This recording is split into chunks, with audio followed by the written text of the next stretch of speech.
Welcome to X-Men 97, Episode 2 of Cyclops is Waiting for Me, an X-Men animated recap podcast. I'm Rod. I didn't mention this last episode, but I've been drinking tonight, so this is going to get fun. I'm JC, and we just recorded one really long episode right before recording this one, so this will be interesting.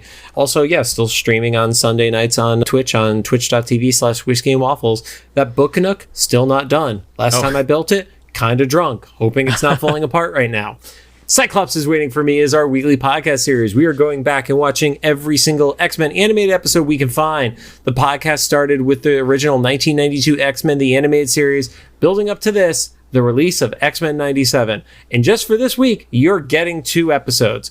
And yes, our podcast feed may feel a little bit out of order because we had to take a break from X-Men Evolution during the release of X-Men 97, so we are able to recap these as close to their release as possible. Some quick reminders, we're a recap show about an episode that aired less than a week ago. There will be spoilers. If you don't want it spoiled for you, pause the podcast, watch the episode, and come back.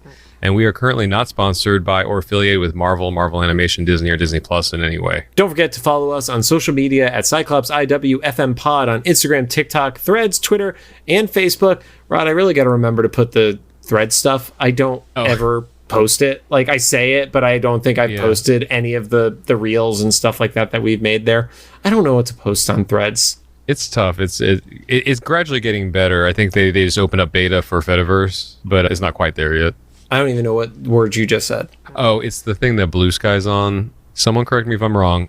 How I had explained to me was... Oh, it's another app. I thought that was a thing inside of Threads. No, it's protocol might be the right word. I had it described to me as like why you can send an email from one domain to another without having to be on the same platform.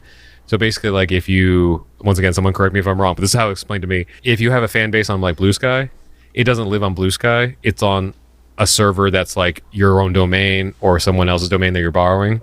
And then when you go to another platform, it cross platforms with like Threads or something. So it's like you can take your following or whatever community with you to other platforms and stuff. And it's all connected. Make sure to follow us on the favorite podcast app of your choosing. Now onto the show. Today we're going to be talking about Season 1, Episode 2, titled Mutant Liberation Begins. It aired March 20th, just like the last one, 2024. It currently sits at a 9.2 star rating. I know why. On IMDb. We're going to get into this. This was an emotional roller coaster for me specifically. Hopefully you've already watched the show. I was expecting you, like, after I watched it, I was like, did Rod cry during this? I cried and flipped tables. Let's put it that way. Yeah. Because, okay, so... We just said it, but in case we didn't say it, if you haven't watched it yet, just go watch it right now. And I'm just Joe Russo, go watch the fucking episode. Because everybody knows, if you've listened to, or if you've even spent more than 15 minutes with me, you know that Storm has been my all-time favorite character. Yeah, has nothing to do with the podcast. That will just come up in normal conversation with Rod. After this episode, so this morning, the day after the episode aired, my brother actually called me to see if I was all right. Because he was like, I know we've been waiting for this for like 20 years. And it was funny because the ongoing joke on this podcast was don't fuck up Storm. And so the first episode was like, they didn't fuck up Storm. And then they gave her the most badass moment ever. Yeah. I was like, how did you do both? You didn't fuck her up and then you did fuck her up. I'm kind of saying that half joking too because they didn't really fuck her up. But like, well, they fucked her. They didn't fuck her up. They didn't. They took a twit. Okay. So as I mentioned before, because we're in Los Angeles, everybody is intermingled with each other. You just end up in places where there's like insight and stuff. And so at the time, years ago, when this was starting production, everyone who knew anything danced around this specific episode. And I texted the ones that I still talk to now, and it was like, I got there and they knew exactly what I was talking about. Because this one just took I don't know. I was already excited about the first episode and watching it. The second episode, like, actually took me through emotions involuntarily through the whole range. So let's get into it. So my first thought, little not related but kind of related. I feel like this might be the first minor gaffe. The previously on was not Cyclops' voice. Yes, I feel you on that. Not bad. Just one little touches that just wasn't there. But they did do the previously on, so it wasn't something weird like last time on X-Man's. My favorite, the X-Man's. Then the intro plays, and it was different, so you probably have the notes of what's different on there. But I like how, once again, they're kind of showing off at this point, how they can keep the same everything about it, the vibe, the energy, but still be different, but not feel different. Well, it kicks off by, one, Magneto is shown before Cyclops is. Yeah, because he's the leader. He's in his like zaddy outfit. Right. And then the scenes that were in the previous one that were removed from this one, Rogue doing the Sentinel toss, Beast landing on the pile, Cyclops shooting the Sentinels, and then Storm in the danger room. All of those get removed. Instead, we get an alternate angle that we never saw of the Callisto Storm fight scene from season 1 of X-Men the Animated Series. Yeah, that's the one I was referencing last episode. It was like I felt like that came out of nowhere. But I guess we're supposed to like see more Storm is the general. I think it's see more Storm, but also like kind of give us a reminder of the Morlocks too. Yeah. We see a Dark Phoenix flashback. We see Bishop still with his classic mullet that the internet is like, are they going to reveal why he changed the mullet? Like it's some big fucking character moment for him. It's like people's haircuts change over time, guys. I heard people say that about Storm. I was like, guys, it's been like half a year already. Yeah. She's allowed to get a haircut. And also, Bishop could be from an alternate timeline. You don't fucking know what this man has been through. Forge became a techno, like, half cyborg guy. But anyway. And then you also see Asteroid M. Oh, yeah, I forgot about that. So what's funny is I mentioned this a little bit earlier, but my brother and I, like, it was like, we were already close, but we were bonding even more because this was one of the few things we didn't fight over as kids. Well, we fought over it, but we also enjoyed it together. So we were able to like kind of share in this experience again, him in his 30s and me in my 40s.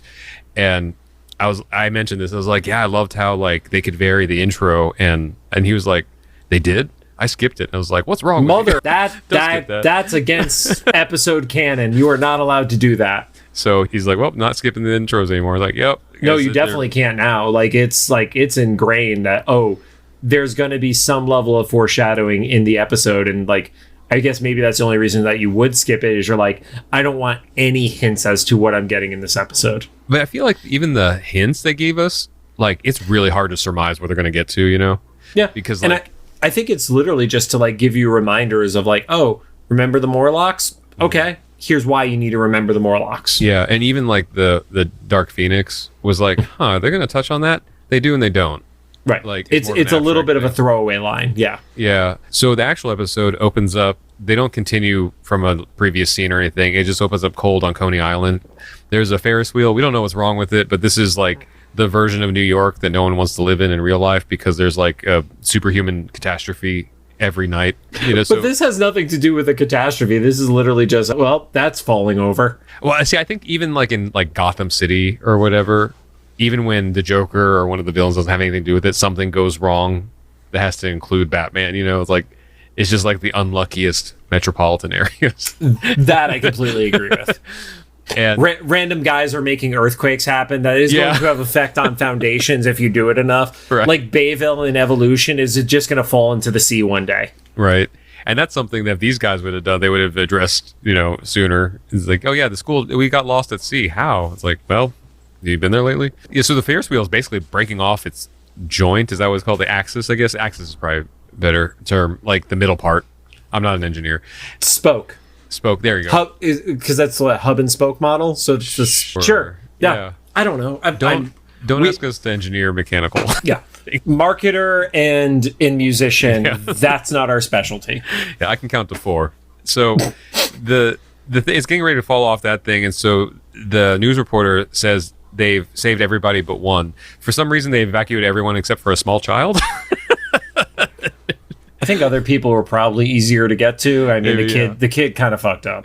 Yeah, they remind us they're in the 90s because the kid has specifically the yellow waterproof Sony Walkman. Only since like Sony's kind of like the anti-hero of Marvel right now, especially with like the Madam Web and I'm not even saying because of anti-hero movies. I'm saying like in the real world, Sony's kind of like in a weird relationship with Fox. I don't think you know what anti-hero means, Rod. I'm trying to be nice about it, because like it's clearly that if you live through the 90s, you know it is that the Sony Walkman. But the logo is kind of like is not AI, but like they changed it just enough to read something gibberish that is vaguely in the same shape, but it drops to the ground and breaks. To kind of show like he's really far up, like he will liquefy if he. There is one firefighter who is on the the ladder, and it's not technically the ladder; it's the whatever thing that they lift the firefighters up to grab people. And is that what a hook is? Sure. I just watched the new Ghostbusters, and I noticed in all the old fire stations it says hook and ladder, so I don't know if that's... Sure. I don't know. We've been wrong about other shit before. Yeah.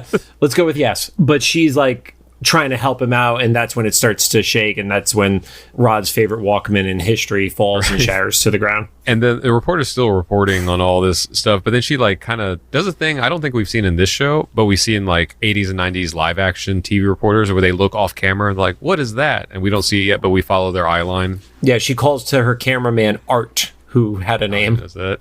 Yeah. Watch that be like a Mutant 2 or something. This is the show if there are going to be references, and there are two very, very subtle references that are in this show. I'll bring them up when we get to it at this episode, that I was just like, that is a blink and you will miss it. Okay, So, I probably missed it, and I probably didn't even blink to miss it. it required reading, so I'm assuming you didn't do it. Yeah. Well, it's weird. It's weird. Like somehow I caught DaCosta in the background, but not Right. like other names. I don't know. But It's you weird. missed Eat Coffee. Or maybe I saw it and I was like, that tracks is New York. Yeah. And he's like, can it be? No, it's Magneto. He's, and everyone is genuinely surprised that he's saving this child. Well, I guess he is a known terrorist, so yeah. I guess we saw everything and we know that he has a complex like philosophy. But yeah, the public only knows him from like dropping cities and shit. And again, just remember what the level of internet access everybody had in 97 was. Yeah. These stories were not getting shared appropriately. Let's be totally honest. And J. Jonah Jameson was the primary like print. Oh, news. yeah. And Magneto pretty like kind of uneventfully saves him. He basically just magnetizes the car or whatever and gently brings it down and saves him. And then he just kind of like fucks off without much fanfare. It's like more about the actually saving than the demonstration, which also feels uncharacteristic of a Magneto. So check number one for my suspicion about this man right now. Fair. It's like, you usually like to make a big scene of things. There was no monologue. Or at least if there was a little bit of speech, there wasn't like the 20-minute monologue that gave us all a chance to get away at the time. And so then it segues to the mansion where Scott and Jean are watching that news report. Scott asked a question that probably everybody else was asking, like, he left this to that guy? Like, are we sure? And I think Jean even says something like, if you want to read it again, so this implies that they've all reviewed the legal papers and stuff. And she also is like, well, maybe he did it for us. Like he knew some shit was going to go down. And I was like, that feels a little self-centered, Gene, that he would bring in the worst enemy as a way to help you. Like, I think it was more of, I interpret it as, this was more, he felt like he was starting to get through to Eric at some point, maybe around like Beyond Good and Evil and stuff like that. And this is like, if I set you on the right path, then maybe this seals the deal, even if I couldn't do it during my life. So Jean says what you said, except in like the white Instagram mom way. She was like, maybe he had a plan. Yeah, but I'm talking about a fictional character that I know is a fictional character. And Scott, we didn't see a reaction from Scott that I remember, but I just want to believe that behind his visor, he was like rolling his eyes into the back of his throat. That's the benefit of wearing the visor, is you don't have to like, people can't read your eyes when that's happening. Yeah, he can actually control his optic blast. He just chooses to. Except that he's married to a telepath and she knows exactly what he's thinking. That's true. And then we see, this is kind of like a montage of things. So they go to some sort of war room, I guess at the UN, where Dr. Cooper is watching with the military. Felt like very like war room you'd see out of like, Hunt for Red October type vibes. Oh yeah, almost like a bunker maybe. Like a apocalypse. Like it's definitely an underground spot. Yeah. Yeah.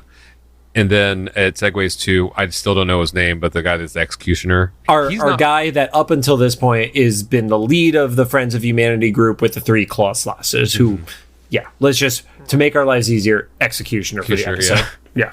And is it executioner? I've heard people say executioner, but I thought that was just stylized to the way it was looked. I think that's stylized. And it's supposed to be executioner. Yeah. Right. Okay. So executioner, that's so much easier to say. We're not going to say executioner. No. He's not really watching it. It's on a TV in the background, and he's working on like a weapon that, like, basically the laser blaster kind of thing from the 92 series, but he's got it connected to one of the Genosha collars. And I knew what was happening then. I still wasn't prepared for who it was going to be, because I knew it couldn't be Magneto because he's too central. Everything's happening right now. But I was like, are they really? And it's fun that they used like this kind of like 90s logic for it. of it can only hold one charge, and it literally has a digital display of this only has one charge. And it's also as simple as connecting the thing to the collar to the gun, and no one in history has thought of that before. I also love the whole idea that this is like, you know, we get a little bit of interpretation of it later that it was low-level radiation that was being... So that meant they were putting low-level radiation collars and carrying them around on Genosha in those early episodes. Friends of Humanity, right? That wasn't even Friends of Humanity. That was just a straight-up Genoshan government. But these guys are just like carrying them like their rollerblade boxes. Yeah. And then in the sewers, we see that another faction, or I guess everybody but the Executioner in the Friends of Humanity, are capturing Callisto, Leech, and I forgot the name of the two others. Ape, that's right. And then the other one with the eye patch is Erg. I don't remember Erg. And I will fully admit I had to look up Erg's name because I could not remember it. I did remember Ape, though, because Ape was the one who became the table that Wolverine saved Leech on. That's right. In the Christmas episode. Exactly. And God, it's so bad. I love it. I love how bad that episode is. I mean, I like Christmas episodes. I thought that was fun. If, like, you know, if for some reason you haven't caught up on all the 92 stuff, we did all the 92 episodes, and the Christmas episode is no exception. And if you haven't, Rod has posted a very angry meme at people like you. Was the one I just made? I just want to say, like, it's just funny because I can't fault anybody for binging the last 2 weeks to prepare for 97. I just wanted to be known that we've been doing this for like over 2 years. So it's not a new thing. So also in this scene, not that I have any special like protectiveness over Leech, but remembering how he was in the Christmas episode and then how he's begging for his life in this one is like, we just need to protect Leech because we have to remember he's like a child. He's literally a child. Yeah. And he's super innocent. Like, I don't even know. Talks about himself in the third person. Right. And he's lived his life in the sewers. He does have eyes now, though. Yeah, well, all of them do. Like, Storm has pupils. Like, right. Yeah. Like he used to just be like the fully like everything was yellow, and they at least have eyes on him now. So like Callisto's like, listen, our whole MO is that we don't want to bother anybody, so we don't bother. That's why we're literally living in shit. And the Friends of Humanity are like, do you think like we could feel safe knowing that you're like living underneath us? And this is just more of that bigoted theology. Of course. You just can't exist, even if you're minding your own business. And Magneto busts in and saves them, because it's just all the metal things start glowing and start moving. I love how no fucks this Magneto is. Like, he was a lot more graceful in 92 in the sense of like it was more theatrical. This one, he's like slams that chick against the wall, and then she starts trying to mouth him, and he just like slams the metal plate against her mouth. Like, these people have fractures. Oh, and there's one where it's like the thing that you would turn to like shut down a pipe, and it literally hits the dude across the jaw. Oh yeah, like that dude does not have a jaw anymore. I thought he got decapitated. Like, well, no, because in the scene that comes up in a second, it's addressed of like, no, they're still alive. So it can't be decapitation. No, but what he say they were like, he said something like incapacitated or whatever, but well, he's like harmed, but not harmed, but not dead. I was like, okay. Yeah. So, like, he also has like a crazy line where it was like, you won't even give them the indignity of being in your waist. It's like, oh, here's the thing, man. The fucking writing for Magneto is a different level right now with some of the speeches he gives in this episode. Like, this is the Magneto episode. He's great. Like, it is really great writing. I was super impressed with like Storm's everything, but I have to admit, like, Magneto's is, like you said, on another level. Also because of how real it is. 'Cause even though this one doesn't specifically tap into like it does tap into a real life thing, but it could also just be easily about this cartoon. As this episode goes along that we'll talk about, he just calls out like real life stuff. So he also like introduces himself to Leech, and Leech is like, oh my god, it's you're real.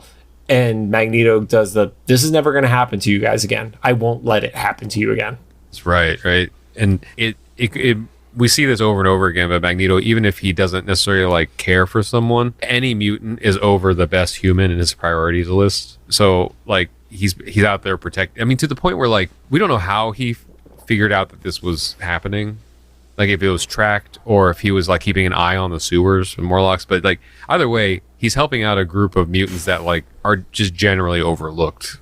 Yeah, they're the bottom of the food chain, even within the mutant being the bottom of the food chain. And back at the mansion, the X-Men are talking about Xavier and Magneto, and like, what was he thinking? Like, what are the yeah? There's some cool parts to it, because Beast is like, well, the best way to get rid of your enemy is to make him your friend, and he basically did a Mark Twain quote for that one. Bishop is like, I've seen a bunch of different futures. I've never seen this one. I like that one because like he acknowledges that he's been doing a lot of traveling, and so what does that mean then? Like, I guess it's possible he doesn't visit every millions of possibilities, but Bishop's is not traveling the multiverse. This is just Bishop going into a timeline, seeing a change, and then seeing like kind of only the cause and effect, but he's not like jumping between universes like Multiverse of Madness kind of scenario. Yeah, I think because he didn't even acknowledge that he's seen futures where Xavier dies, but to punctuate it, like never one where Magneto has. Yeah, because he literally lived through them, right? Right. Yeah, I mean that was literally why his future existed in the first episode, like his days of future past. Yeah. So it's just a more. But yeah, it was a great little line from him that was not a big thing, but like a good attention to detail. Rogue actually comes to the defense of Magneto, though. She's like, there's some of us who've been so dirty in the past, but like we all got a shot. And I think this is one of those things that it was there, but watching it the second time, knowing what is going to happen in the episode, it stood out so much more. Like, yeah, it's true.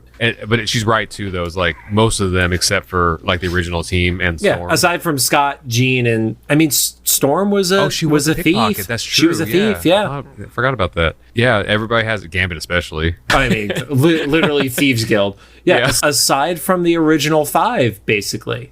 Yeah. So she has a point. Granted, none of the rest of them probably went on like global terrorist level of things, but. I would hope not. But they also didn't have a history with Xavier before. In a history of global terrorism. Right? Yeah. And Magneto arrives just in time to interrupt the conversation, but not to overhear what they were talking about, or at least that we know of. Yeah. They were talking about him. And I love that he's the reality in this one, because he kind of casually says, like, yes, I'm moving the Morlocks to Genosha.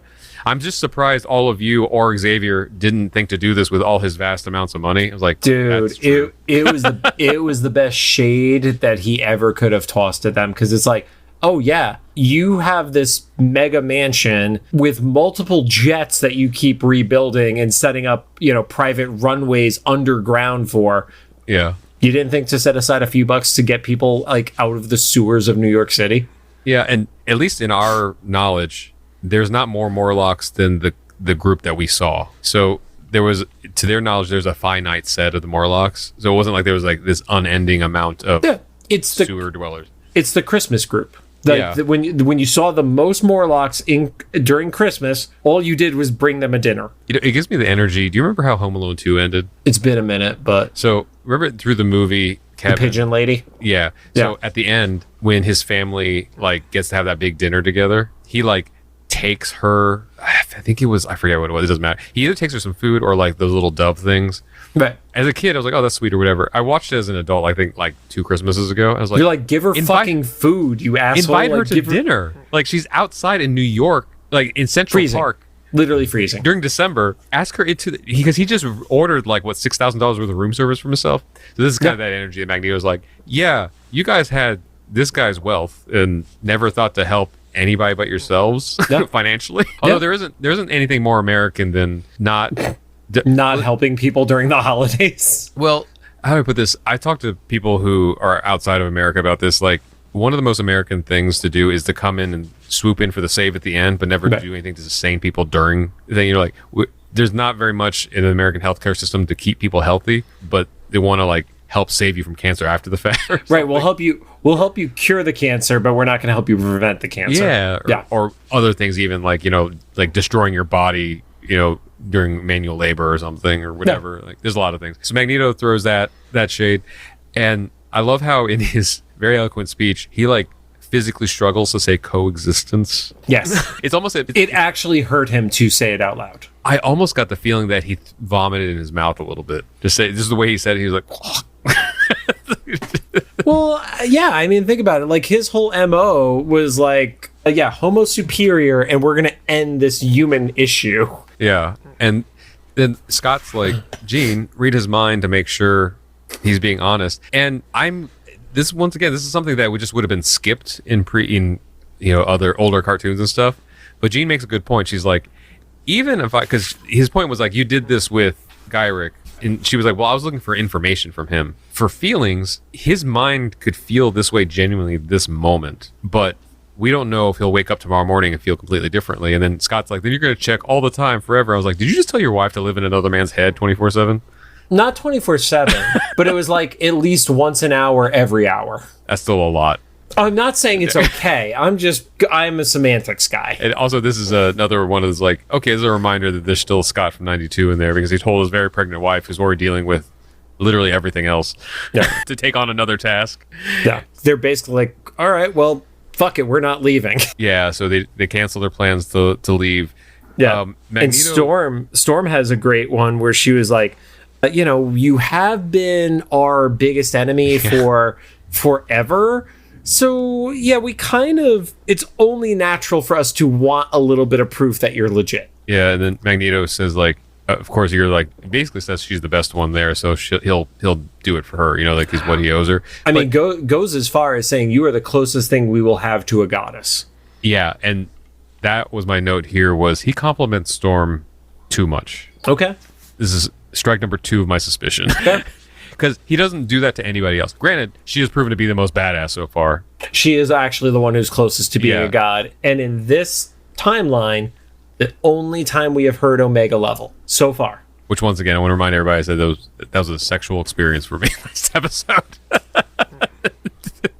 And so, yeah, he's just really nice to her. He gives that smirk. And I don't know, that was just... There is the quick comment of like, yeah, maybe Xavier was wrong. And that's right. It was like, oh, so after everything that's happened, this is what it takes for you to realize that Charles wasn't perfect.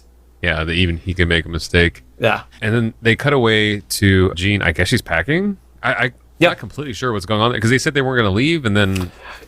Yeah, and it might have just been a little more of like the maybe we're leaving, maybe we're not leaving kind of thing. And it's like, you kind of have to trust the process. You know what I bet she was doing? I just thought of this. She was probably packing her overnight bag when she goes into labor. Oh, I didn't even think of that. Yeah, I just that put makes that sense. Together. Yeah. It's been a long time since I've been around friends that had kids, but I remember that era of my life where everyone's like wives or my friends that were pregnant themselves were like, when they got that far in, like 8 months, to pack that hospital bag so they could just go. I'll bet that's what she was doing. That makes sense about what she talks about at that point. Right, I'm putting this together in real time. You're hearing my thought process in real time. And then you also see the photo. I love you spot the photo from a fucking mile away. And it's interesting because it's updated. Scott looks pretty much the same, but Jean is clearly updated. I know all of it's updated, but like... You mean like her hair and stuff? The style. Yeah, it's the same photo, exactly. It's definitely the same photo from the memes and stuff. Yeah. Also, either multiple copies or they repaired it. Probably multiple copies. But... Well, no, it was her own copy. It wasn't Wolverine's copy. Dude, Wolverine had a copy? I just assumed he stole hers. No, he definitely had his own copy. That was definitely his own. What world, even with these fucking magical beings with powers, is somebody able to like use mend like it's D&D to put a photo back together? Storm's in there helping her. Jean pulls out the Marvel Girl dress, which in the comics was her second outfit, but in this show is like, yeah, I haven't wore this since the time we were on the blue area of the moon. Yeah. And so it's like, yeah, and I think that's why, like, the intro, they're like, yep, we're going to put a Dark Phoenix reference in here. Here's your Dark Phoenix reference. Oh, see, I thought the Dark Phoenix reference was for later, but this is a good one too. Mm-hmm. That storyline is so then Jean kind of she makes Storm promise that she won't tell anyone, not even Scott, but also she won't judge her for what she's about to say. And you just thought she was just going to go on a horrible, bigoted rant. That'd be great. She's like, I actually don't like... Anything you say there is problematic and you want to stop that sentence. No, I stopped it purposely because you can fill in the blank with whatever you think it is. So then she's like, I think about the world my child is going to be, my son. She says son is going to be born in. And then Storm picks up what she's putting down. She's like, you hope that your baby is human. Right, because she's saying, like, I don't want to have to tell them that every day of their life they're going to be people that are going to, like, hate them and trying to take them down. Yeah, it won't be safe just to live life. Sounds familiar to real world scenarios. Storm kind of confides in her too. It's like, listen, I can't say that I haven't daydreamed about that as well. And dude, again, talking about having watched the episode twice, this scene starts hitting way fucking earlier. And specifically Storm says, but that led me to us being sisters. Yeah, it brought me to this mansion, this being my family, and you being my sister. This connection they have. Yeah. Tell me though what you thought. Like, I felt like to an extent, they seem tighter in this show than they were in 92. Oh, 100%. Okay. I don't know if I'm forgetting any scenes before, but I don't feel like I got this bond at all in 92. I always got the impression she was closer to Rogue than she was to Jean. Maybe, yeah. I didn't see Storm super close to anyone besides like Wolverine in an alternate timeline, and the one time they went on the picnic in this timeline, or alternate future, I guess. But alternate present. Present. That's right. Yeah. Remember, it was the alternate present. I knew. I was like, I know. I always get that one wrong, whatever that is. But then, and and Storm reassures her that it's not wrong to like try to be a good mother, and they have a pretty sentimental moment. It's also, I've heard a couple other people comment on this online, that this is interesting now because we're in this era of Marvel where every mother is like pretty psychotic, like Wanda. Wanda, yeah. There was somebody else too. All the other ones just die.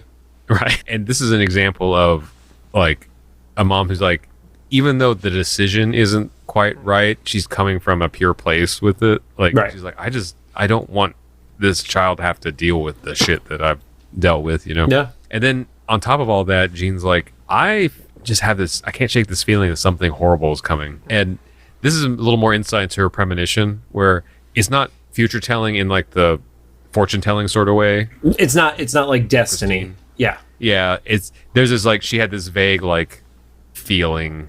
Yeah. Whatever, there's like impending doom, I guess. She had also just gone into Gyric's mind of like, there's some big shit in our plans, even if she couldn't interpret it. So right. Then back in Xavier's office, Rogue's talking to Magneto, and I know you're ready for this question. Did they have an affair before? So some other friends have told me that in the comics they have, but in this show, like they never. It is implied that it happened before. Yeah. I'm trying to figure out where in the timeline that happened. Pre-joining. Oh, okay, before joining. So in the comics, it happens in the Savage Land. Here, I think this was probably when she was an adult. Mystique that's a big important part to remember because of their age difference. But I do think it was probably around the time that she was running with Mystique, like pre getting Carol Danvers' powers. Okay, I guess that would kind of track because like Mystique and her circle or whatever. But man, that caught me totally off guard. I was like, I'm just reading into this because I'm me, and we know my history of scenes in this show. And I think there was a storytelling concession that they had to have it happen in the past rather than let it naturally develop over time like it did in the comics, because you couldn't just like what they're doing at like the rapid pace of this season with certain storylines.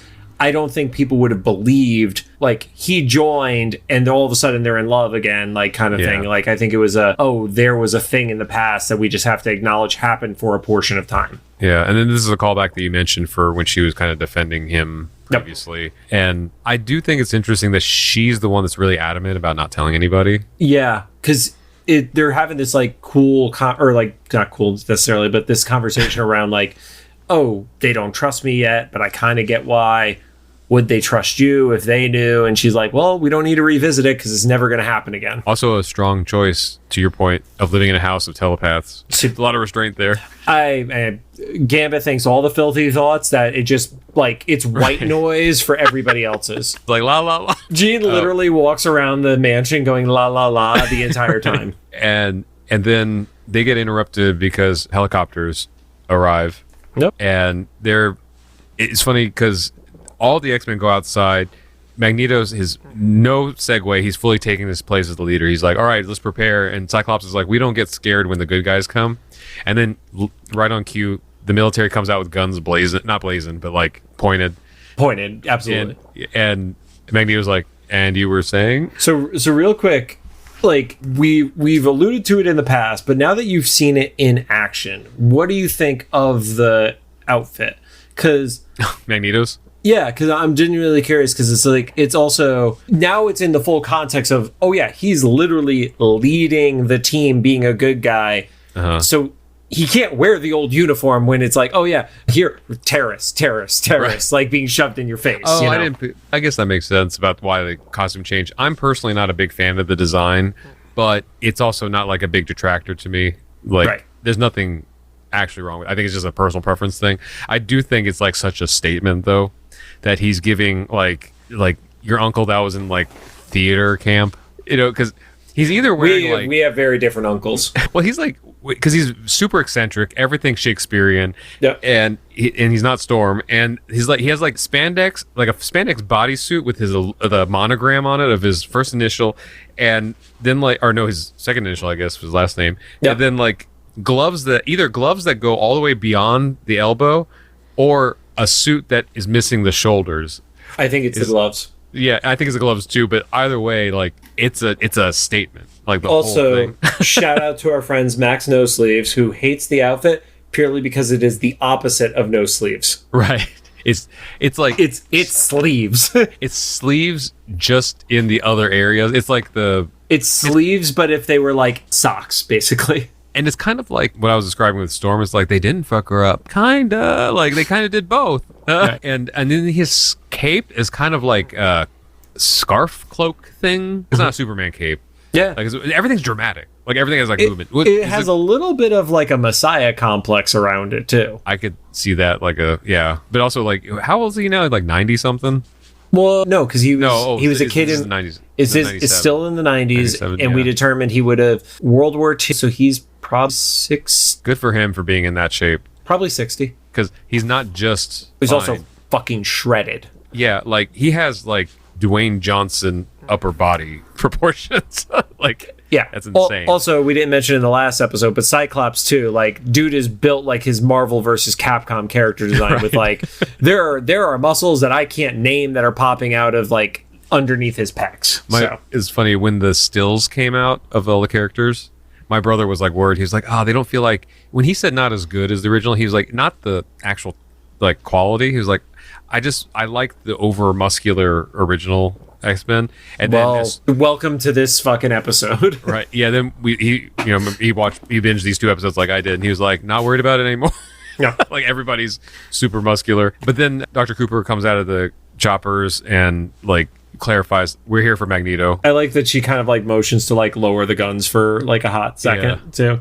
And it's like, yep, we're here for him. The UN Commission for Superhuman Activities specifically. It wasn't just mutants. Yeah, so foreshadowing of more people we're probably going to see. I mean, I kind of like that because like it was human mutant relations was her focus in the comics. So I kind of like this being like, oh no, this is like if we ever need to pull the Sokovia Accord story, we can do that because it's an international entity already. Yeah, that's interesting. Not as quite as sexy as of an acronym, but you know. Yeah, they're like, yeah, you know, we have our guns that you can't really mess with. He's like, yeah, but what about this? And he picks up the helicopters and he basically like surrounds the soldiers on the ground with the helicopter blades for a hot second. He turns the lawn into like a food processor. Yeah, like I love it. Also, they didn't show us, but I want somebody to make a TikTok of this, of like what the pilots were doing, because they didn't show them, but you can even imagine they're like, ah, or just screaming uncontrollably. I mean, yeah. They're like, what's going on? Because they probably can't hear, and they're like, what's happening out there? And then all of a sudden, and then they're like, I didn't tell the helicopter to do this. And it's like, okay, well, let's say I do this, and I get found, you know, acquitted for any of these crimes. Is that gonna earn your trust? And she's like, yeah, that's what due process is. And he goes, I yield. And it was like, That was strong. Yeah, that was cool. And then he puts his hands out to be cuffed, and they cuffed him. I love that. They're just going through the motions because none of that shit matters. No, but they did put the neck collar on him. Yeah, but they put the cuffs on first, and I was like that didn't matter. Yeah, but then there is a quick like eye to eye with him and Rogue. Oh yeah, and I think that's him like showing Rogue like, hey, I'm doing this so I can be trusted. Yeah, even if it's not by the humans, it's at least for the team. Or maybe, I guess, they keep implying that he's regaining his feelings for her. So it's on one level to gain the trust of the team and humanity, and then another level, like, get this girl back. Like, there's a little bit of a spark that's still definitely there from the room. And then you literally have the trial of Magneto, which was X-Men issue 200. I only know this because of when his outfit got revealed, the cover that got shown everywhere, and they recreated it like 100%. Yeah. And Dr. Cooper is listing basically everything Magneto did in 92. She's just going through the laundry list. Like, remember the time that he tried to steal nukes from the U.S. government? That's all I should have to say, but I have more. Yeah, Asteroid M. Like, Wolverine and Jean are watching from home, and Wolverine's like, man, she's going through everything. And Jean's like, have you seen Cyclops? He's like, he's there. She's like, oh, he didn't tell me. And then Wolverine's like, well, a lot of that going around lately. It's like, man, there's shade going around this whole house. Everybody's pissy with each other right now. It was because there's like 20 love triangles going on in this house. Yeah. And then this episode has what could be considered the two first like bad words dropped in the show. And I use bad words because it's not actually a curse, but like Wolverine mentions that folks are pissed about the trial. That's true. And pissed, I was like, okay, that's a word we wouldn't have heard in 92. And Wolverine like kind of agrees that Magneto shouldn't have gotten a trial, which is funny because he was literally used as a weapon of war and probably should stand trial for the things he did for the Weapon X program. And then back at the trial, my note here says, angry Facebook commenters are picketing outside as the executioner loads his gun. Yeah. In the child abduction van. Yeah. Oh, yeah. In the candy van. Also, if you know, the commenters, I saw this coming from a mile away. As soon as they showed the protesters outside the UN, I'm like, they put that story in here. They put this story in here. Like, this story is still warm. Like, it's not even old. It has not been resolved. That's how warm the damn thing is. Yeah. So then Magneto, this speech, it could be framed, right? Right. It's so good. And I had here, it's a hard speech. And almost by every connotation, it's harsh, it's true, like it's not pulling any punches. And he says you probably have the speech there, but he says all the things that people always argue, like, well, they didn't outright say that in 92, and he says it here. Yeah. I mean, the part that hit the strongest for me was his people saw their homes get burned down by another group. And then later, his people, meaning the mutant side of stuff, were then seeing themselves being driven out by the people who they had previously stood beside. Yeah. Because those people turned and they jumped to the other side of the scenario. He said the oppressed became the oppressors. Yeah. And also his line, I grew up in like a Protestant church. He said we were hated simply for calling God by a different name. And I was like, that was the most eloquent way. I'm saving that to talk about in real life. Yeah. Because just a minor tangent, and we haven't been on one in a while. I was watching the making of the Echo series, and I don't know if you saw that yet. I did not watch the making of, but I did watch all of Echo. This doesn't surprise me, but I didn't know until I saw the making of that when they had the powwow. It's minor spoiler for Echo, but they had a powwow at the end of the show. Marvel production figured out that when they started doing all the consulting and budgeting, they were like, we should just throw a powwow, and the Choctaw Nation put it on. The only thing they had to do was move it to Atlanta. But they said all the B-roll you see, they filmed the shots they needed, but all the B-roll you see was everyone genuinely having the powwow. That's awesome. And in the making of, I was watching and I was like, this, if you didn't tell me anything about this is almost exactly one-to-one of the church services I grew up in. Mm-hmm. Yet the churches I grew up in would condemn this ceremony by these people. Right. And I was like, so this line of him calling God by a different name, that's the only difference that mattered to that. It was like, wow. It's like, so people wrote the speech, and then he says those who love differently, mm-hmm. for sex, who believe differently. He just laid it all out there. Yeah. They said it. There was no I was in a Polish encampment, with the plus sign people. And just for a reference, Rod calls the Nazis the plus sign people because of the use of imagery to not showcase the swastika in the Old Soldiers episode. Only mentioning that for context because we do not want to diminish the horrible shit of the Nazis, but there are certain inside jokes that we have from previous episodes. So just dropping that for clarity. Yeah, this show is more of like a poking fun at like the censorship that had to happen in '92. Exactly. Stuff, because even they even just say it was a Polish camp, I think, right? It was something super vague. It was like a refugee camp somewhere. It was literally a refugee camp as opposed to being a concentration camp. So and at the time, the X-Men are standing there are sitting there watching.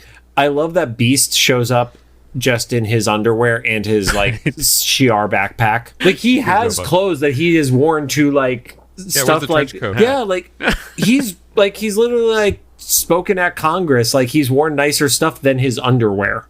Yeah, this one he's like, fuck these people. Yeah.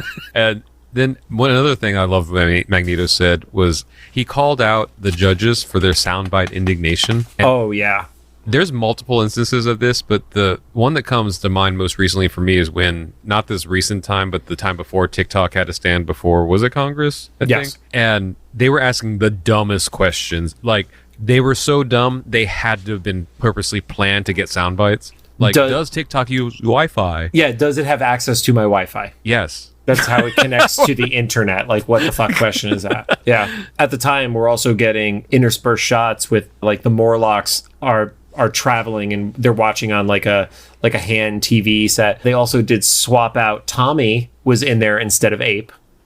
Yeah, I recognized Tommy because the colorful hair, the strangely like normal name. Yes, the name that does not align with the power set. Magneto is like, Xavier trusted me with this, and it's a demand for change, and this is where the healing begins. And then from the tribunal, the guy who I refer to as Texas, because none of them have a name, but he has a very heavy Southern accent.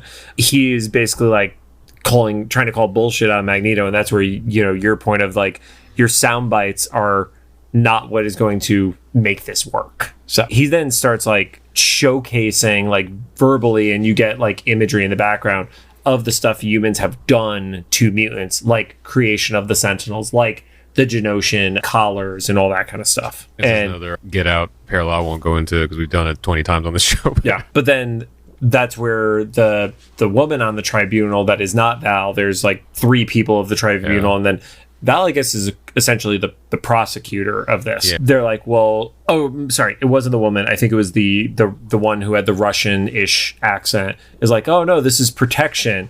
And he's like, it doesn't really feel like protection. It feels like extermination to me. And then the woman on the end says, like, then what are we to believe? Like, what you see as extermination, how do we know that you're not going to retaliate from that? And I was like, this conversation could go on forever if that's your logic. It was just like, well, if you're going to do that, then what's to say you're not going to do this? And then my note here says, then January 6th happens. The only thing that happened before the insurrection was you do see a shot of Sad Rogue, but literally everything else, yeah. Yeah. And it's almost like they just took news footage and traced over it. Like, it's hard to mistake what's happening in there. It also it became like a huge conversation because I was like, people are talking about this on TikTok. I open up TikTok and 2 scrolls away is like, the X-Men fought January 6th. It's hard to describe any other way. Because it wasn't just like, because we've seen insurrections in other movies, in media and stuff, like just general like overtaking governments and stuff. There's a specific look to what we saw in real life a couple of years ago that is recreated in this, just in the actions and the look of the characters and stuff. Yeah, it's just wild. And then down to like the politicians, like, needing to be protected, right? Because it's the security pops into the room and he's like, they're here for Magneto and the tribunal, and the dude is like, wait, what did we do? And Magneto's like, well, you gave a monster a trial, so now you're getting treated like one. Yeah, I love he said, to play by the rules and still face the consequences. I was like, yes. Yep. So Scott takes charge, basically is like, Storm, you stay inside and you protect the group and Magneto. We're all going to go out to the lobby. And that's where it jumps over. Wolverine is like getting ready to go to the city, and because the fight's breaking out. And then Jean comes out and goes, he's here. and Wolverine throws the jacket, and he's like, "Who's here? Apocalypse?" And then claws out, ready to go. And then, like, God, the cinematography, and I wish I knew if there's a different phrasing for it for animation. That we should ask somebody by the time we do the next recording. But literally, the jacket comes back in, and it's like, he's coming. It's like, my son. And he's like, "Oh, crap." And then the keys pop into frame and land in his hand. It's so good. It's like, the baby's coming, you dumbass. Yeah. The two things. I love that it was Apocalypse.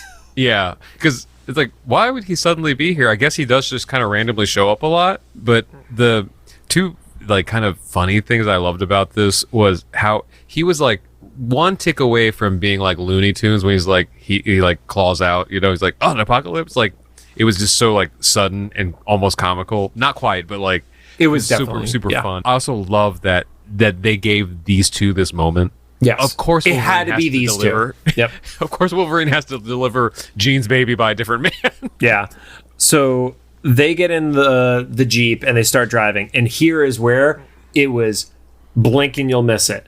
There are two great references here. They drive down the street, and one of the spots is Ween's Cafe. Oh. As in Len Wein, who is the creator of Wolverine.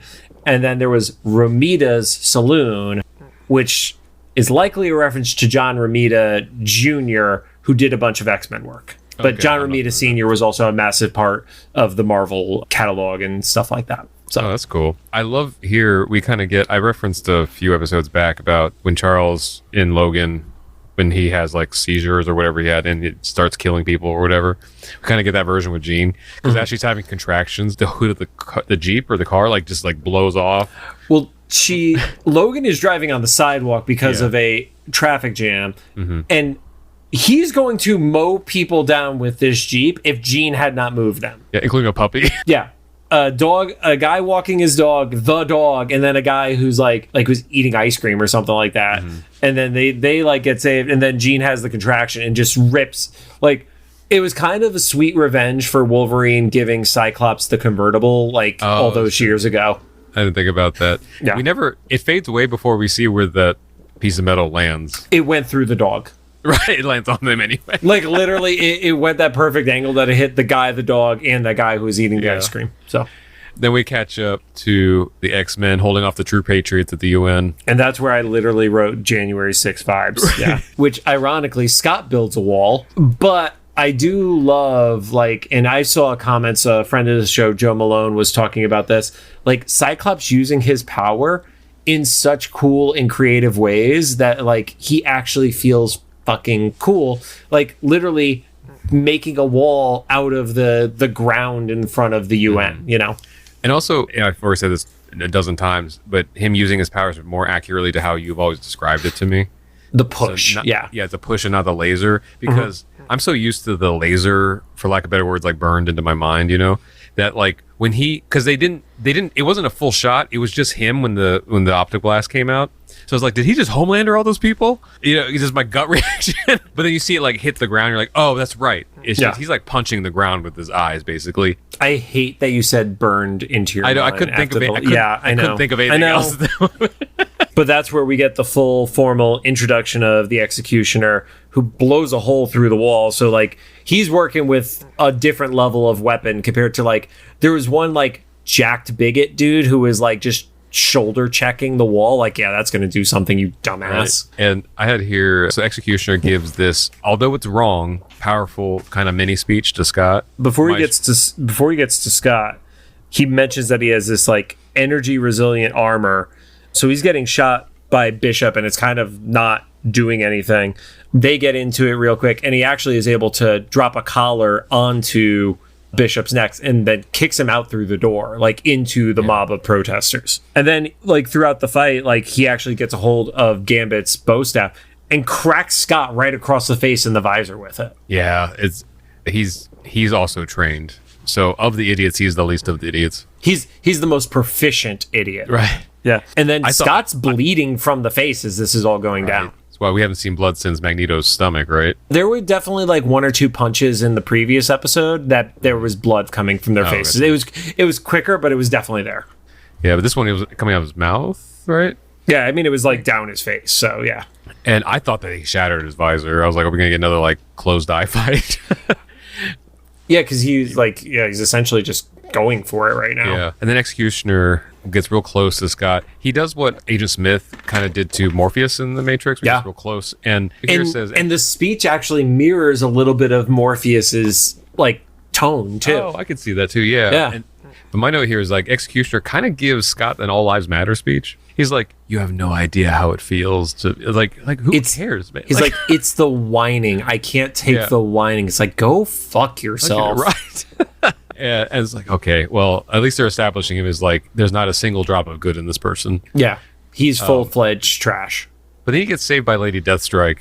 It took half a second, but you realize, Morph. If it makes you feel any better that it took you half a second, there were definitely people online who were like, I don't believe Lady Deathstrike was fighting on the side of the X-Men. And they missed the nuance of this entire scene, dude. Like, really I don't know if this is people who are like watching on their phone and like literally looking down more than they're looking up kind of thing. But I was like, they're like, yeah. And then like, when did Colossus come back on the team? It's like, you've got to be trolling because all you're doing is pissing me off right now.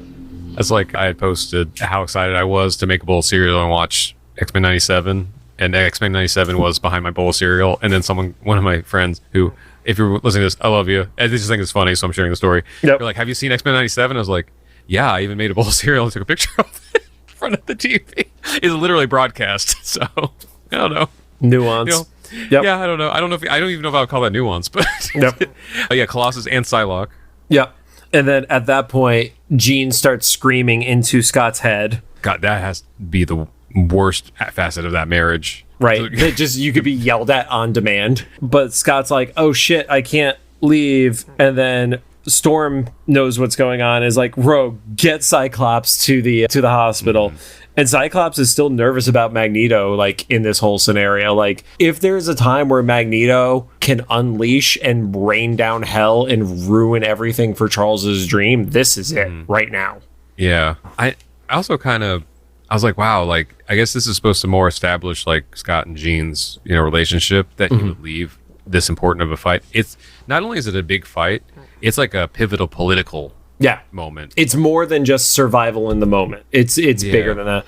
And then, like, Storm takes charge and has this great scene. I didn't pick it up at first, but I saw this on, I want to say it was Games Radar or, like, one of those, like, random, like, newsy sites. It was very similar to Captain America's speech in the Avengers, where he's like literally positioning the cops to like how you're going to defend this thing right now, even to the point of the cop being like, who does this guy think he is? And Storm's like, you're going to shut your mouth if you want to survive this right now. Yeah. And a part of that was, you need to take off Magneto's collar, and they did it. I love it. My shorthand note here was like, this was basically old white guys try to tell a black woman what to do. With no plan of their own of what they were going to try to even do. It's not like they even had any level of counter argument on this. They were just trying to be dogmatic about rules in a moment where obviously the rules are thrown out the window. Yeah, exactly. But I love how Storm is like, no, this wasn't a request. Like, I'm just telling you what's happening. Like, yeah, you're gonna do this or you're gonna do this. Done.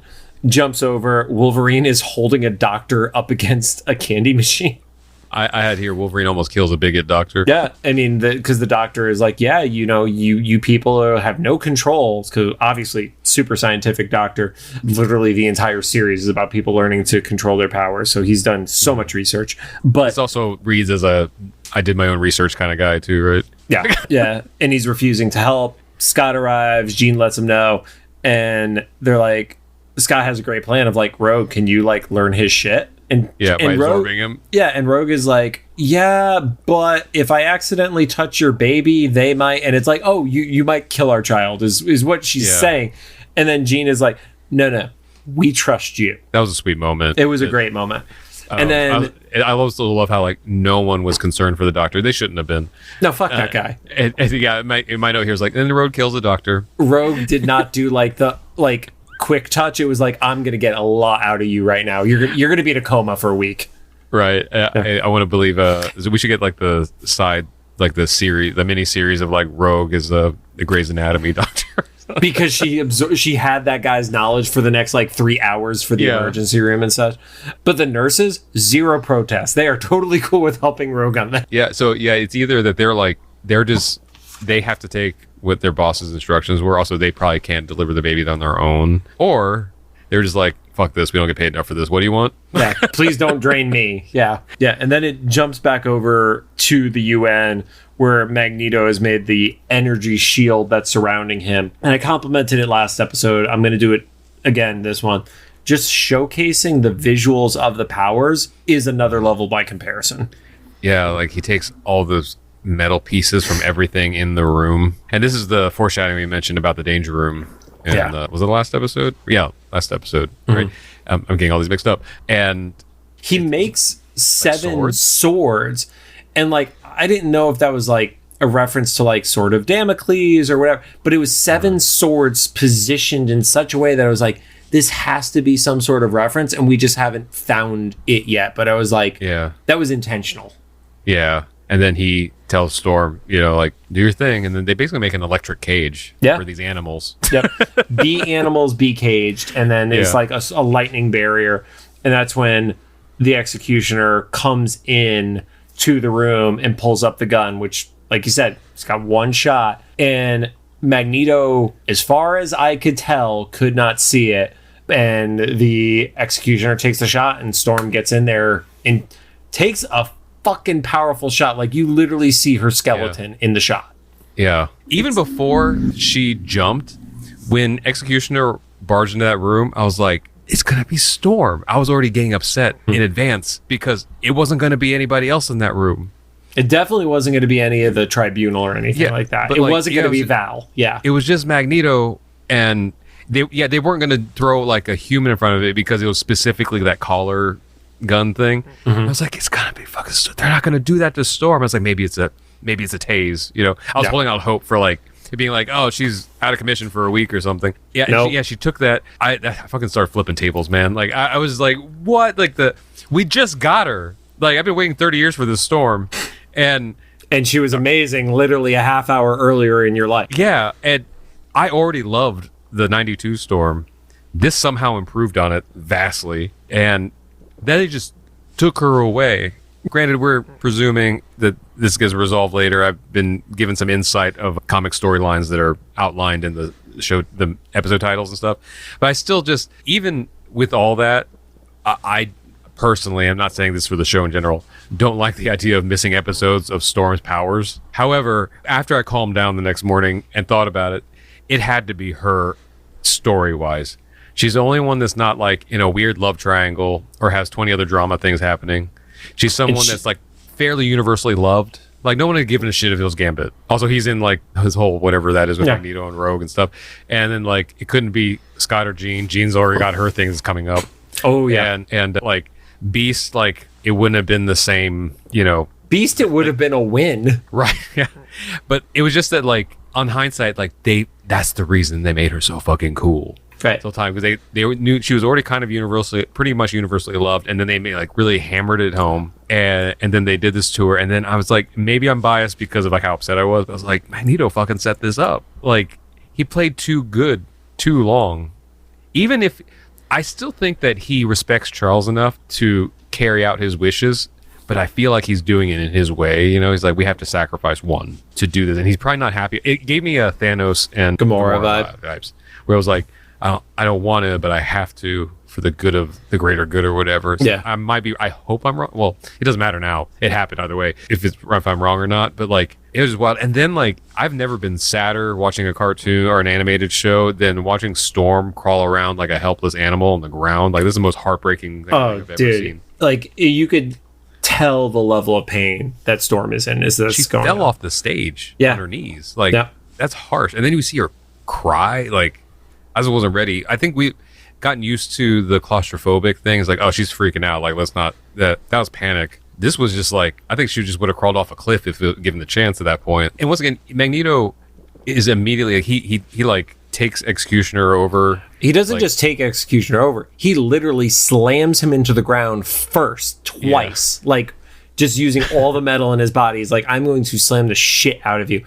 Also, how fucking stupid is the executioner to go in wearing that much metal? He's the digital research Yeah, guy, right? when literally the UN has guns that they know that they, like, don't get me wrong, Dr. Cooper didn't do her best fucking job of, like, not making sure helicopters were nearby. But yeah, like, this is the guy who's like, I'm going to take out Magneto. And it's like, oh, you're dumb as shit. Even if you have this, like, you know, total, like, you know, hillbilly engineered gun right now. Now, to Magneto's credit, and this, it goes to a point to disprove my suspicion, he looks kind of confused when he holds up the gun. He's like, what the hell is this? And then he slams Executioner against the UN logo, like those the girls big on, seal. like, Yeah, like those girls that were on the carnival things with the knives. Like, he basically, you know, like when they spin. Oh, okay. Yes. Yeah. You know, like the knife thrower thing. Yes. Yeah. Yeah. Okay. Yeah. And I was like, he like, yeah. he turns him upside down. It's like everything's like, what's the most uncomfortable thing we could do right now to you? And he like this was another poignant moment. He like he points over at Storm, and this is the, you know, when she was crying and stuff, to Cooper, is like this is this where the path of the high road leads to? And Cooper's like, we didn't mean for this to happen. And I was like, this all, like, you get what you look for. So like, if you think you can control like rage or hate, like, that's the mistake of literally everyone in history. Like, you wanted enough hate to, like, take care of the X-Men, or Magneto in this case, or whatever, but you thought it would stop there. Like, you can contain it somehow, or like it was an animal that you're in control. Like, no, is this literal insurrection happening? I think they even said insurrection. At one point, they do call it an insurrection. Yeah, and like, he's like, Magneto, as much as he was the enemy of the X-Men, was like, all to their credit, all they've ever tried to do is help you, and then this was her reward. And that's when you see her crying. Like, they even animated it, so it's like a river of tears coming out of Storm's face. And then Storm, actually, it might have been a little bit before this, where Storm gives the line of like, I can't feel the breeze. Like, that shit was heartbreaking. Like Allison, I hope you're up for some awards. Right. It was literally right before that. This is not what we wanted. She says that she can't feel the breeze or the moisture. Or the air. And that's when it was like, I was like, oh, that's where Rod starts crying. Yeah, it's right after I like flipped all the furniture in this house. Yeah, you're simultaneously destroying your home and crying. Because it's just like, even if you're not a fan of Storms, it's like you took the blood out of her body, right? Mm-hmm. Like, she's always had this energy coursing through her, and it's just taken away. Like, that's wild. Yeah. So then Magneto puts everybody in one of his electric ball things and just launches all of them into space. Well, he's like, you know, what can we ever do to be good enough? And he's like, I've said this before, but never again. And that's where he pulls up the stage in one of his electric balls, and then the symbol in a separate one. And they go up into like the atmosphere. And then there's the single shot of Magneto with his back to them, because he does not want them to see a moment of weakness. But you see like the tear go down the side of his face.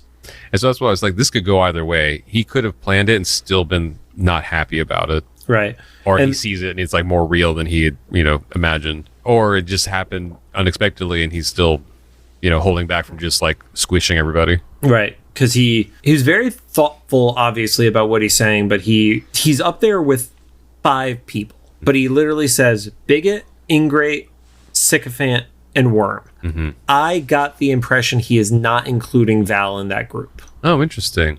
Like, I think he's talking about the tribunal, and then the worm is obviously the executioner. But I, for some reason, didn't get... Val was up there with them, and he's holding her accountable, but I don't think he thinks she's the same as... The 3 on the tribunal are obviously all pieces of shit. I don't think he believes she's fully on that side. And so this was the point where I was like, okay, maybe this isn't Mystique, because I don't know if Magneto would have it in him to orchestrate this thing with her, you know, like this far. I was super impressed that he said bigot. They finally said, like, they dropped it. They finally formally said it. Yeah, the show was like, yes, and it felt like poetry coming out of his mouth, like just the way you could see the movement of his lips. It was like, man, okay, they finally did it. And he even goes as far to say, like, he does that kind of like from a distance kind of speech. He's like, whether we don't even have to like each other, we just have to acknowledge that we have a shared world and like a common future. Yep, and we just have the right to live there. Yeah, it kind of a bigger zoomed out view of the Morlocks in the sewer. Yeah. I mean, he led into that by saying, like, an old friend challenged me, and it reminded him of this view of the Earth where it's like the vastness of all of this versus how small we make everything. And interspersed in that is like Jean going through her contractions in the delivery and stuff like that too. Mm-hmm. And I like that he even says, like, I'm trying to be better. Please do not make me let you down. That is the fucking darkest way of saying I'm going to be better, but but it hits. It's true. It's like, it's his way of being the most true. Yeah, like truthful. I'm on the line that I'm about to break right now. Yeah, because he had Executioner's face under his literal heel. Like, because he could just drop them. He'd be like, "Oops." Yep. He's like, or go higher. I don't even need to drop you too. I could literally just step on your face and leave you. Yeah. I like the little detail too. Right when they got into space, you can see like the Tribunal's breath. They kind of show like they're not suffocated yet, but they're high enough that the temperature has changed. Yeah. Like, wow, he's literally just holding him in that like purgatory. Yep. Just to give this speech. And then it jumps to the happy baby. So there are laughing children, I guess. But it wasn't laughing. Yeah, and they were not waving flags and such and banners in the air. And then of course Jean has to be like, he has your eyes. And it's like, God, your husband probably has awful eyes. Makes you wonder, like, did they go on an adventure where she did see them at some point, right? Yeah. Some Savage Land thing or something. Yeah. So. And then he's like, what do you want to name him? And it's Nathan, which we all knew was going to be the thing. And then it's Nathan Charles out of respect to, Professor X and stuff like that. I love how like naming him Nathan is almost like cursing the kid. It's like, oh, you're going to have a rough. We all know what's happening to Nathan, guys. All right. It's like, oh, maybe just for his sake, you name him Jack or something. Just something nice. So I mean, Jean doesn't want to fuck with the time stream, man. Yeah. So Wolverine is standing at the door, is sad. It's like the modern version of the classic meme of like sad Wolverine as they're making out in the background. And they lean in for a kiss. And when the camera shows the opposite angle, Wolverine's gone. Mm-hmm. And he knows when to fuck off. Then we cut to news reports of Magneto being pardoned by Dr. Cooper. Oh, this is where they say, the news reporter says that there was an insurrection. They say all They make sure there's like, no, we're not implying anything. We're saying it. Like, yeah, they literally say he's pardoned partially because of him aiding in shutting down the insurrection, basically. Yeah. And then they mentioned that aid is going to Genosha and that Genosha is going to be up for consideration to join the UN. But they zoom out to reveal that Magneto and Scott are watching it together, and Scott comes up with a cup of coffee and Magneto goes, poison? Dark roast. Yeah. Which might be the same thing. I don't know. I'm more of a medium guy. I need the caffeine. I think Scott says like, Genosha part of the UN, like, would have thought there was, never thought it would see the day. I was like, man, this is kind of a parallel. Like, I just never thought I'd see the day my favorite show as a kid being continued in my 40s and also would be as good, maybe better than the original. Right. Like, we're kind of in the same mindset, dude. Like, and then there's the moment where it was like, oh, I heard you guys are still leaving. Does that mean you trust me? And Scott says, well, if Charles trusted you and I trust him, that's got to be as good best it's going to be for us. Yeah. And this is another thing for this voice actor. He was able to get through the same dialogue could have been delivered by Scott in 92 and it would have come across as an asshole. This one came across as like a lot more like neutral. Like he wasn't ecstatic about it, but he also wasn't like it didn't come across as snarky either. Yeah. He was like, well, gonna go with what I know and not my feelings. Yep. And that's what we're gonna see. Yeah. And then Magneto gives a little bit of unsolicited advice, but he's like, be wary, be vigilant. Tragedy usually comes with fortune first. And it was like, it's like, yeah, you're literally telling this to a dude who just had a baby. And he's like, true. This was a good week for our people, but not without cost. And then it jumps over to the lab where Beast is looking at a blood sample on a microscope. And as he's doing it and he's taking like a long time to explain, it's like, there's no way this is good news. There's literally no way this could be fucking good news. And I love how Storm she's smart enough to be like, don't drag this out. Just tell me the punchline. Like, well, because he's like, it might be like some testing. And she's like, how long? And he just has to jump into it. He's like, permanent. Yes, it feels permanent. And yeah, what you mentioned before, he explains it like the collars turned out to be radiation that suppress like mutant abilities, and they were able to like put in like a tranquilizer form or whatever, like inject it directly into you. It is wild. It just kind of, when he said that, it kind of made me think like, is this how Sinister gets involved in all this? Because of all this genetic stuff with mutants and things. Like he somehow fixes Storm. Maybe. I don't know the life death storyline. So if some other people probably know how this works, but and also if you do, don't spoil it for us either. Yeah. Like it's one thing when we go through the episode and like we talk about like what did happen compared to what happened, but like don't proactively toss that kind of stuff in the comments. Yeah, and I love. There's like a small detail that I did notice when Storm has like the dog whistle pitch. You know, when she's like kind of accepting what's happening. That Jean says like, "Let's call Muir Island." Is like, oh, we're gonna get Moira. See, I was so focused on the white noise from it that I actually didn't even hear Jean say that. But yeah, totally. It was only the second time around because I knew the first time I watched it, I was like, she said something. Mm-hmm. Obviously, that's not the forefront, but the second time around, I was like, what's she saying? And she's like, she said something about calling Muir Island. I was like, oh, okay, that makes sense. Yeah, and I mean, it makes sense because this is not an awful version of Moira, so yeah. Or the multiple versions of Moira in the movies that aren't related to each other. I mean, the current Moira in the comics is the worst version of Moira. Oh, yeah. The Moiras in the Fox X-Men movies, there's two different ones decades apart that aren't related to each other at all. Fine. It's Fox. Doesn't matter. Deadpool's going to kill literally all of them. No. And then Storm goes back to her room. Yeah, man, this is another heartbreaking thing. There's a lightning strike and it scares her. I didn't even realize that I had never seen that before. Yeah, I mean, it was it never would have scared her because she would have known it was coming. Yeah, she would have felt it or she would have caused it or whatever. Like, and that was wild. And then it just cuts to the envelope with Jean's name on it. Mm-hmm. You're like, and you saw the earrings. Like, with the two lightning earrings because she doesn't even feel like she has control over that anymore. And this was what I mentioned, what I thought about, like, with the Dark Phoenix thing in the intro, and then with Storm and Jean talking about stuff earlier when she was packing. Storm in her letter, which Jean is reading to the group, says like everything's about connections and they don't have this connection anymore. Yeah.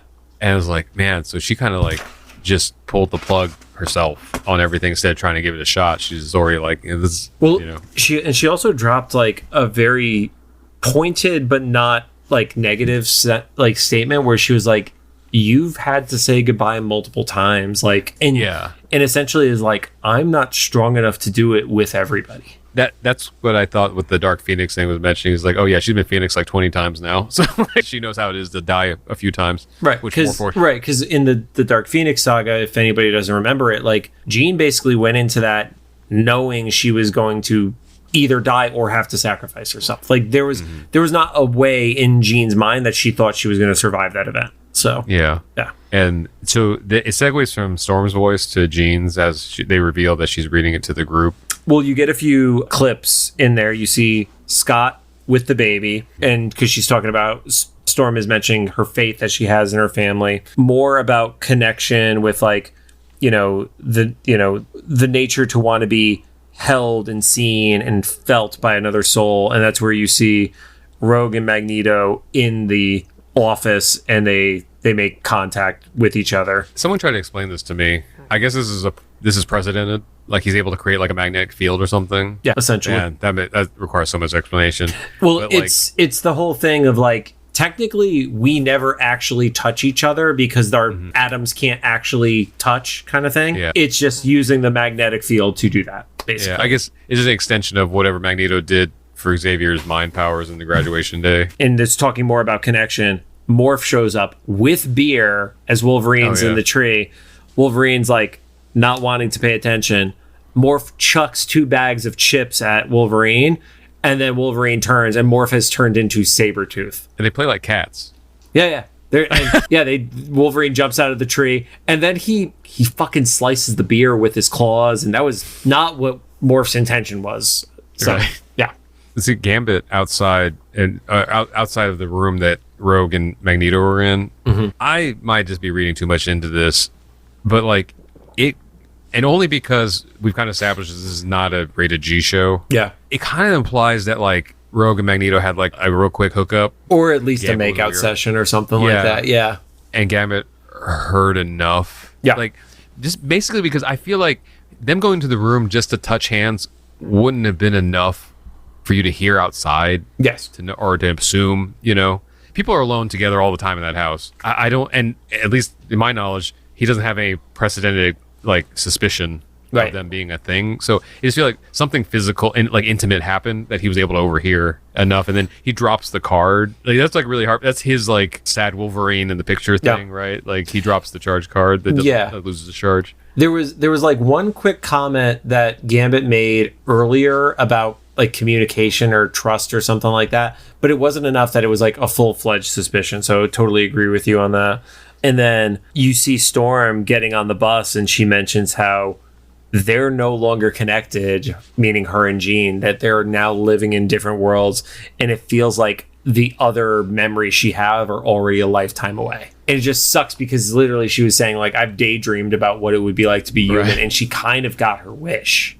Yeah. And it's weird because like, or not weird, I feel like kind of reflects a little bit of real life in the sense that I feel like a lot of people, myself included, say that about lockdown and COVID. It's like, it's almost like the life we lived before 2020 was something told to us more than lived, you know, or at least for me and a couple people I talked to. It's like, yeah, I know technically I lived through that, but like it just feels, I don't know, like a different side of the record or something. There was something off about it. And I would say for me, it just felt longer ago than it actually was on paper. Like somehow longer and shorter, right? Because that feels like we just got out of it. But yeah, it was like, that was 10 years ago, right? Right. Yeah. And at that point, that's when it's Jean is reading it to the room, and Scott blames himself for it, and everybody was like, she made the choice. Like you couldn't have done anything differently. Yeah, Beast said you did what you had to do, and so did she. Yeah, because no one could have predicted that was going to be the outcome. Granted, I did say like earlier, I was like, that's a odd thing to leave. You know, I know your child's being born, but like, man, it's a weird time. Magneto's like, and we're going to respect her decision. We are not going to try to find her and bring her back. And that's another one of those things where like he's so cryptic. It's like, I genuinely can't tell if you're being respectful or if you had something to do with this. Yeah. Like it could, to me, like at that point, it was like a little bit either way. Gambit has the really quick, like, yeah, that shot was aimed for you, so it really should be you leaving, but here we are. I think that was the most frustrating thing to me. It's just like, yes, you should be gone. Granted, we'd have no season; it would end in 2 episodes. But also, it's Gambit's now partially spiteful. Aside from the Storm stuff, now he's also personally spiteful with this whole rogue suspicion. Yeah. Oh, that's right. Yeah, I forgot about that. Yeah. Yeah. For him, it's a double scenario. It's like you literally, it's you're taking my girl, and my friend is no longer a part of this team because of you. Yeah. And then Morph, I know that they did this on purpose to give Morph the line of like, Morph's like, no, she'll spend like a day with normal people and then be right back. Because like, I like that Morph was the one that everyone thought died and then came back, and we don't know what's happening with Storm. Storm's kind of like the Morph of the sacrifice that got made kind of scenario. Yeah. Only it's a little bit heavier this time because we know fully who she is. Yeah, it's not the first like 27 minutes of seeing a character. Yeah. That also wasn't like precedent. Like I didn't know about Morph before, you know. Don't worry, a lot of people didn't know about Morph before. Or Changeling or whatever. Yeah, exactly. And then, you know, cartoon timing, doorbell rings, and Morph's like, see? And they run over. You know more about this part. And then other Jean says, I need the X-Men, and faints. And then it is everybody shocked. And then they do that thing with like focus. Like I think is it a rack focus? Oh, a rack focus. Yeah. Where it starts as Scott being in focus. And then it shows Jean who's been in the building, Jean. And I didn't get the impression of that Jean being shocked. I got a little bit more of Jean being pissed from the way her face was animated. Yeah, like I thought, get rid of you. Yeah. So you know what's funny is I only caught on to this storyline from like, I think everybody started talking about this once the toys came out and Jean was shown as pregnant. There was the Funko Pop of Madeline Pryor holding the kid, and which was a New York Comic Con exclusive, I want to say. Yeah. I forget. Do you keep up with Rick and Morty? Yes. So I finally kind of see like where they got like the Beth storyline from. Mm-hmm. Like where they're being clone Beths and stuff, and nobody knows which one's which. It's like, oh, okay, so that was something probably from like loosely an X-Men related like inspiration or something, because there's like these mom in outer space, and no one really knows which one's which, and neither do the clones themselves, and then, so they're just they're just like, we're just going to assume we're both real. Yeah. So I genuinely don't know where this storyline goes besides Cable. I've heard. You mean Nathan? What? Oh, yeah, right. Yeah. Actually, it's funny. I literally only know Cable, and then I kind of caught on to the Nathan stuff. And then I've seen vague implications of like the retconning of the cloning, and it didn't start that way and all that stuff. So I'm kind of coming this fresh to see how this like kind of hopefully cleaned up timeline of this story goes. I think the difference between this and the comic run of it is it's planned from the beginning, as opposed to parts of it were planned and then you had different writers and there were retcons and changes with editorial over time. I think because there's fewer episodes to deal with, it keeps it cleaner. Yeah, well, that's what I meant by the retcon stuff. Is like, from my understanding, it wasn't this clone thing or the Madeline Pryor. Like, it wasn't this clone story or whatever. But there was like backlash from fans or something, and then Killing Gene, it was not loved by people. And so then it turned into this more complex story. But yeah, like you said, it didn't start that way. So, but it was never reviled the same way the Spider-Man clone saga was reviled. Morbius, the movie? Well, no, I'm not. We're not. People would need to see it to really revile it, so I'm less worried about Morbius. Now that we're getting a sense of the show, we're going to be frustrated every Wednesday because it's almost guaranteed that they're going to have a cliffhanger like this after every episode. But, dude, I'm not going to lie. I love this as a week-to-week. I feel like, especially the shit that they have hit, if you did this as a single weekend drop or something like that, it would be just hype, dead. Yeah, and also like it would take away from like the fun of the cliffhangers. Yeah, I actually told a friend today who they were like, oh, like, so how's the show? And I was like, man, I sent him the screenshot of the Rotten Tomatoes 100% score, and he was like, oh damn. He's like, I better hurry. He just finished season 3 of 92. Okay, and I was like, okay, I'm going to be real with you. If you want to avoid spoilers because somehow you've avoided them to this point, you're not going to last longer than today. If I were you, now I've rewatched everything, I would say you got through the first 3 seasons. That's probably the most important chunk.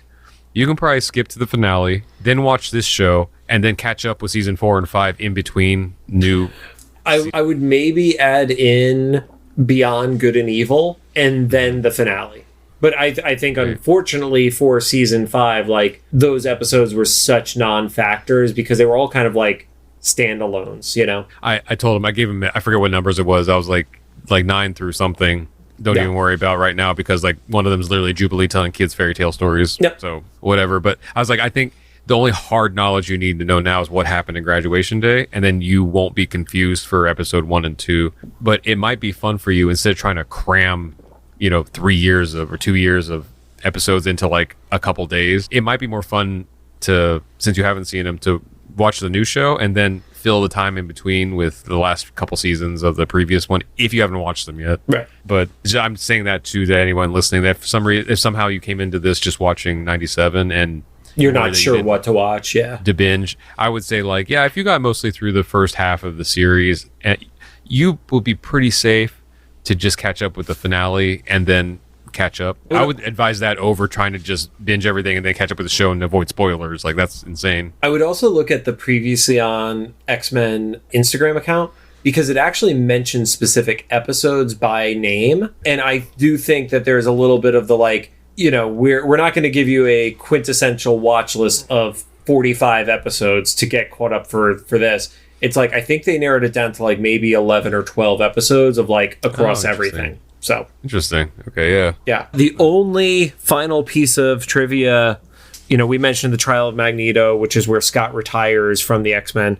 Nathan is born in issue 201 of the comic. So literally the next issue is when he was born. Oh, nice. Yep. Okay. And then, the gun that has this power effect on Storm was originally made by Forge because Forge was working with the US government at that point. And Storm took the shot for Rogue in the comics when this story took place. That would have been less frustrating. But this story took place 15 full issues before the trial of Magneto. It took place in 185. They just kind of condensed. Like, I think it was changing the goal of it too. Yeah. Like I said at the beginning of this recording, this episode took me through a full set of emotions. So successful writing and TV. Frustrating for the 11-year-old that just wanted to see lightning, but I have to concede it's good writing. Yeah. Like everyone cares about Storm in this. It is giving the character that you love the most like such an integral plot point. Yeah, so she's going to be important. Right. And it doesn't feel like what happened with Beast in the first season of 92 where he was like locked up. Like, like this is like, oh, this is major shit, you know? Yeah, because once again, I don't know the storyline of what she goes through in the comics and stuff, but I just saw little hints that I might be just projecting on or whatever. But I noticed like I think it might have been Bast or some sort of like Africanish statue in her room and things. I'm like, man, how deep are they going to go with this? Is she going to be healed by Sinister? Is she going to go to Wakanda? Like, what's going on here? You know, like there's this other journey. Anytime a character gets on a bus, you know, like that's the B plot. We're going to see what happens. Yeah. But yeah, I don't know. It's that you know better as a writer, whatever. When you take away the fantastical part of a character and see like what they are. So this is the first time we're going to see like what Storm is like a literal person. Right. I mean, one of the most interesting stories that I remember reading from the like probably the 80s, I could be wrong on the time frame on it, but it was around Secret War, I want to say, was when Ben Grimm lost his powers of being the Thing. Oh. Yeah. So dissecting a character like that, it's always interesting. All right, Rod, I think we've hit everything, and these are going to be longer episodes for this season because they're denser episodes too. They're 30 full. Well, I don't count the credit time, so like 30 full minutes. I know, like they're not like 30 minutes like on TV in the 90s where they're actually 22 minutes because they're adding. No, like it's a solid 29 to 30 minutes. Yeah. So I think the official runtime is like 32 minutes. So yeah, there's probably 2 or 3 minutes of credits or whatever. We still watch because it's that 3D action scene thing. But anyway, I'm gonna do my best to figure it out. Please forgive any mistakes that might be happening in this if you hear weird sounds or something. I did my best with this. I do have to say, as we wrap up tonight, your cat has been the chillest they have ever been. We have never gone this late on a recording, and Lucy hasn't moved this entire... She's like repositioned herself a few times, but never like normally by 10 o'clock, she's like whacking you in the face for attention. Right. I did play with her a bit before this to make sure she was tired, but this is still impressive. Like she's usually like recharged by now. So now you're just glaring. Okay, we got to feed her. Yeah, you should feed your cat. It is after midnight. So okay, so thanks for joining us. If you have any thoughts, make sure to drop them in the comments for either the YouTube upload or official Instagram post about this episode.